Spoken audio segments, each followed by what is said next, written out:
Bueno, alumnos de cuarto de la ESO C del IES El Olivo, en la materia de filosofía, ¿qué tal?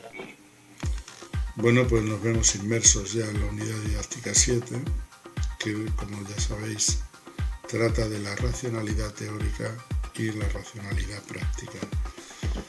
Hemos visto ya bastantes cositas en clase.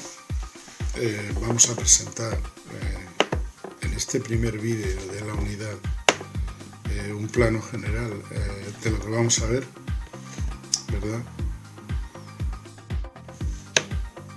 El índice del tema. Esta introducción que veis aquí no está en el libro,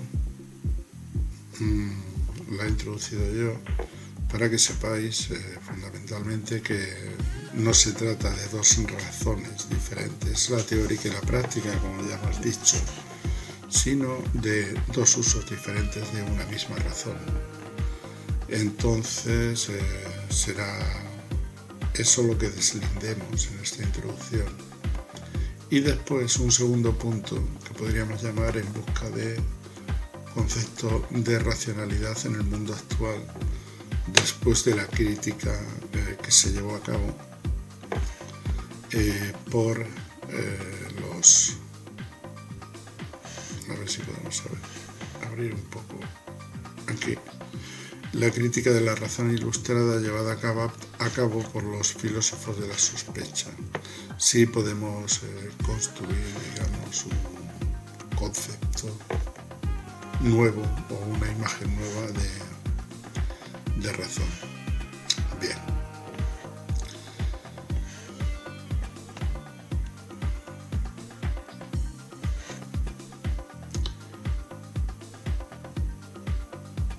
Para eso veremos cuál es la racionalidad en los actos de habla, es decir, qué condiciones de racionalidad se tendría que dar para que dos interlocutores se entendieran.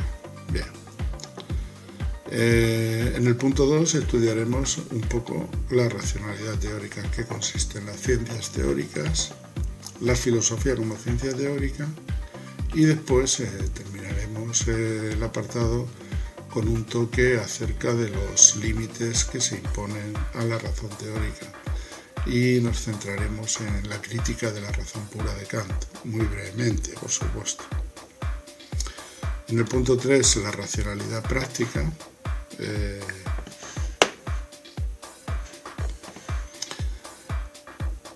El concepto de transformación social por medio de la razón práctica, y en ese aspecto destacará la ética y la política, fundamentalmente como ciencias puramente prácticas, es decir, aquellas que orientan la acción o orientan la organización política, etc. ¿Vale? Por último, las relaciones que tiene la razón con la cultura, y estudiaremos aquí un producto del etnocentrismo y del evolucionismo, que es el relativismo cultural, ¿no? Y por último, repetimos con los filósofos de la sospecha como crítica a la razón, pero a una razón ilustrada, a una razón teórica, a una razón racionalista, que fue la razón que justificó, por ejemplo, movimientos como el racionalismo. Bien, pasamos ya entonces directamente, ¿verdad?, a la cosa. Bien, lo dicho, un solo concepto de razón con dos usos teórico y práctico. La razón es una, indivisible. Ahora bien, la podemos utilizar, por ejemplo, para construir algo, un objeto, o la podemos utilizar para conocer las bases teóricas, por ejemplo, de esa construcción del objeto. O sea, se pueden hacer un par de zapatos y se puede hacer un plano o una horma de cómo hacer esos zapatos. Bien, este vulgar ejemplo, ¿no?, un poco grosero quizás, si queréis, distinguen entre el uso teórico y productivo práctico de la razón, ¿vale? Por lo cual el uso teórico hablaría de ciencia, teoría de cómo, ¿verdad? De cómo hacer, y el uso práctico se trataría de llevarlo a la práctica, de hacerlo, de actualizar ese conocimiento teórico. Bien. Después de la crítica al concepto de razón, como hemos dicho, llevado a cabo por los maestros de la sospecha, quedaría buscar una nueva imagen de racionalidad o de acto de habla que permitiera, ¿verdad?, al menos entendernos desde un plano puramente ético o moral, es decir, entendernos en cuanto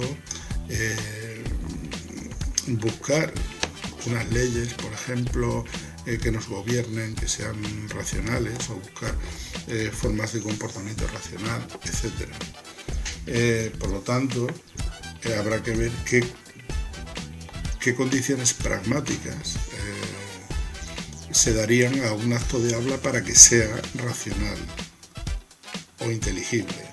Y vimos en clase que al menos estos actos de habla tendrían que tener 4 características. La primera, verdad, es decir, adecuación de lo que se dice con los hechos, es decir, que eso que se dice se corresponda con una realidad. Veracidad o intención del que habla de decir la verdad o no, es decir, y eso ya se trata de una cuestión, digamos, subjetiva o interna, ¿no? Inteligibilidad quiere decir que lo que se dice tenga un sentido, es decir, sea inteligible, sea racional, en último caso, y corrección, es decir, corrección sintáctica, es decir, que lo que se diga tenga un orden gramatical, ¿de acuerdo? Pues entonces ya tenemos, por lo menos, a la hora de decidir en una supuesta asamblea o en un acto de habla ideal, cuáles serían las condiciones que cualquier participante podría usar para ser entendido, ¿no? Bien. Dicha esta introducción, y brevemente pasamos al primer punto, como veis, en la racionalidad teórica. Ya. Vimos un poco antes de esto, en un texto que hicimos en clase, ¿verdad?, el tema de respuesta a la pregunta, que es de ilustración, ¿verdad?, para que sepáis un poco que por medio de la razón práctica se podía dar el salto de la salida de la minoría de edad del hombre, ese atreverse, esa pereau de atreverse por uno mismo, ¿no?, a buscar cuál es la verdad, qué debemos hacer, dejar a un lado los tutores y aquellos que nos dicen, es decir, la heteronomía moral. Bien, la racionalidad teórica, ¿qué quiere decir? Bueno, pues la racionalidad o la razón teórica está directamente asociada con la filosofía y comienza con el origen de la filosofía. Por lo tanto, razón teórica estaría íntimamente ligada a las ciencias teóricas, a las primeras que aparecen, como vimos, en el siglo VI a.C., con aquellos filósofos presocráticos que vivieron a las orillas del mar Egeo. Por lo tanto, sería aquel anhelo o aquel asombro ante el saber que hizo posible los primeros esbozos teóricos, ¿verdad? Por lo tanto, la razón teórica se encuentra en la base del pensamiento científico y crítico y supone la transición del pensamiento mítico al pensamiento lógico o racional. Bien, ¿cuáles son las ciencias ligadas a la razón como teoría? Bueno, pues en primer lugar todas las ciencias de la naturaleza. Por ejemplo, biología, astronomía, química, física, filosofía de la naturaleza en general. ¿Cuáles serían las ciencias del espíritu? Que también están ligadas a la ciencia teórica. Pues podríamos citar, por ejemplo, la historia, ¿verdad?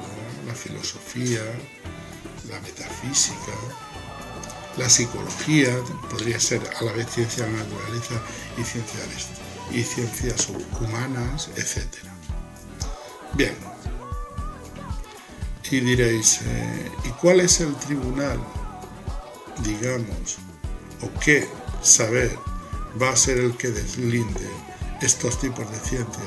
Cuando algo se considera, un saber se considera ciencia y cuando no se considera ciencia, es pseudociencia o ciencia que no dice nada, que no versa sobre hechos. Por ejemplo, la astrología, ¿no? En realidad pues el horóscopo pues, no es una ciencia, o la parapsicología, ¿no? ¿Cómo se demarca la ciencia de lo que no es? Para dilucidar este problema, en el siglo XX se empiezan las investigaciones sobre lo que se ha dado en llamar filosofía de la ciencia. Es decir, qué condiciones tiene que darse para que algo se diga que es científico. ¿De acuerdo? Esto es esta capacidad de la filosofía estaría dentro, evidentemente, de lo que es la racionalidad teórica, ¿vale? Bien. Bueno, pues yo creo que aquí vamos a dejar este primer vídeo y terminaremos con la racionalidad práctica, haremos un poco de relativismo cultural y por último terminaremos dando un brochazo a lo que son, y como ya sabéis, los filósofos de la sospecha. Chao, gracias.